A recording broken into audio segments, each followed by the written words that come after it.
Welcome to the Salmon Runs YouTube. Enjoy the video. You'll start by confirming prerequisites.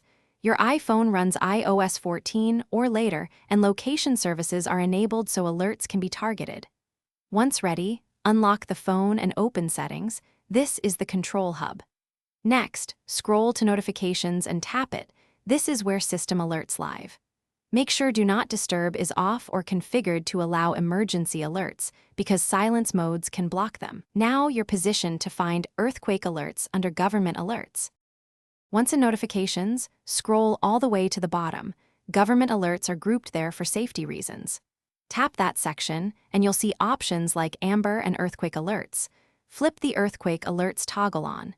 Make sure you understand why. Enabling lets your phone receive critical, location-based warnings from public safety agencies. If the toggle is grayed out, your carrier or region may not support it. In that case, update carrier settings or check for an iOS update and retry. After enabling alerts, verify that location services allow system alerts and that background app refresh is not overly restricted, because delivery depends on location data.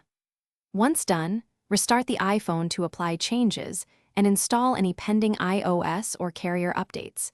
These often resolve grayed-out toggles. If you still don't receive earthquake alerts, confirm your region is covered by local alerting systems and contact your carrier. They can enable network-level support. One key tip. Thanks for watching. Consider subscribing if we helped you.